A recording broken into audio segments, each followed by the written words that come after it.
Good morning and welcome to today's edition of TVC Breakfast. My name is Etoma Edu. Thank God it's Wednesday. I am Veronica Danik-Boy.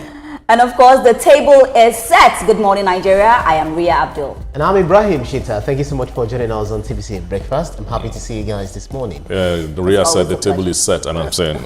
The table is set with hot discussions. Oh, hot discussions. I would have preferred hot coffee. I guess that Etoma is hungry. our viewers have been enjoying the meals we've been serving every morning. We serve amazing breakfast. With the ratings recently we saw, February, we are #1, and it means we are doing good. Congratulations to all of us. High five to high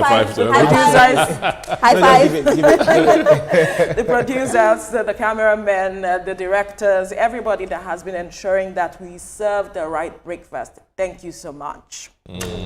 All right, and like we have pointed out, there's a lot to be discussed this morning, talking about police welfare, talking about also the social media law, how we try to manage information on social media and really state as well as stories that are trending now. We'll be bringing that in the course of this program. But let's begin with the story where a disturbing incident unfolded in Lagos, where a female commercial driver was brutally assaulted near Maroko area or by a street tax collector known as an Agbero over an alleged theft attempt.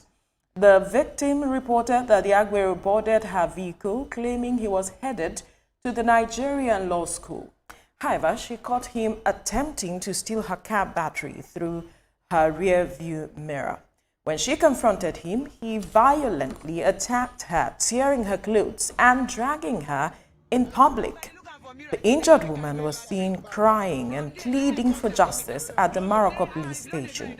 She expressed frustration at the lack of protection for female drivers from the National Union of Road Transport Workers, NURTW. Now, the incident has sparked widespread outrage online, with many Nigerians demanding the arrest of the attacker. Of course, a majority of Nigerians will be waiting for the arrest of the guy, the person who assaulted her, because his face is obviously visible. And so there wouldn't be an excuse to say, okay, we are still looking for him or whatever it might be. Information about him would be within that vicinity and those that he is working for. It's sad that we are seeing this happen to a woman who is trying to, make a living for her family as it is. We know that she exposing herself to this kind of job is risky, but what we should do, she didn't want to beg on the street, she didn't want to carry her children and start moving around, knocking on doors, but she decided, you know what, I'll do something noble for myself and my family, and here we are, seeing her being assaulted. Unfortunate. It's really sad. The sad side for me is the woman beaten side. The guy just didn't beat her. The guy brutalized her. Saw the bruises on her face, torn clothes, and all that.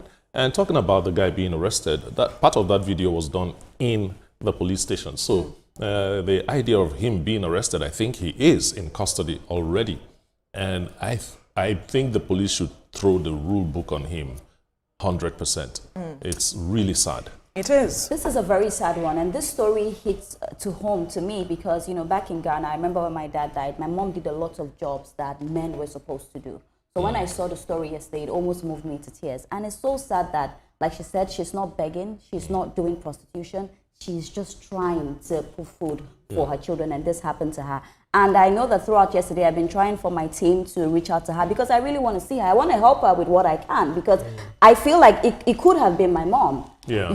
So this is just a call to anybody that knows her. I would like to see her. I would like to meet her. I would like to give her something. I would like to just give her a hug, and a pat on the back. And I really hope that this person is dealt with. If he's already arrested, he should be dealt with. Because first of all, a man hitting a woman is not just it's a no-no.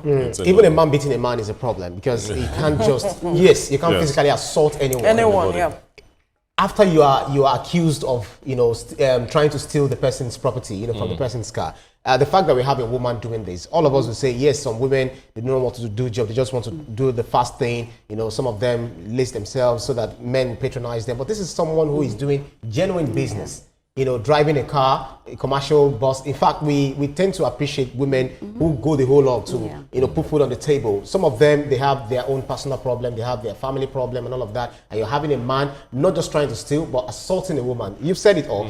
This man, whether arrested or not, he must definitely face the tune. He must definitely face the music. In fact, it's the fact that there was no iota of shame in what he was doing. Look at the way he was dragging the woman's clothes. She was almost naked. On the streets. It's unfortunate. And then the way he battered her face, it goes to show that his upbringing, there might be a challenge with it. When I saw that thing, the thing that crossed my mind was, if you think education is expensive, try illiteracy.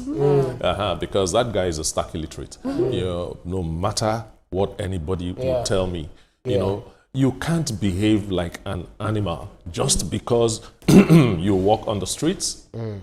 So don't you know the difference? That's right. I was going to say that, because I read some comments, others are worried about, the influx or the number of Agberos that we have on the street. That's another issue. Because you hardly go on the streets, you hardly go on the road without you seeing one or two of them throwing blows, some of them causing nuisance on the road. It's even how they assault these persons that are trying to do their genuine business. Exactly. Look at those riding motorcycles and whatever it is. These Agberos just line themselves on the road, and all they're asking is, Owomida, where's my money? And where's my money? And then, let me just quickly round up this point. And then, who do they remit these monies to? How are you developing that environment or ensuring that businesses are smooth for these people who are doing their businesses? You just come harass them and collect monies and go. And if they don't give you, you remove either their rear mirror, remove their battery, remove anything you feel you can remove, and you go on. Something has to be done. And the Lagos State government has to do something, checkmate the activities.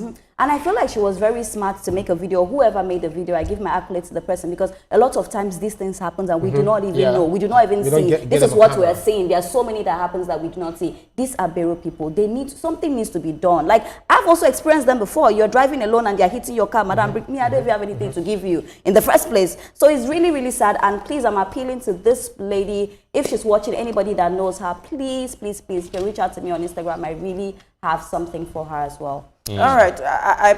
I believe that so much has been said with regards to this issue. I just want the Lagos State government to address the activities of these Agberos. They have constituted themselves as a nuisance to a lot of persons doing their genuine business. Let's bring you to this update now.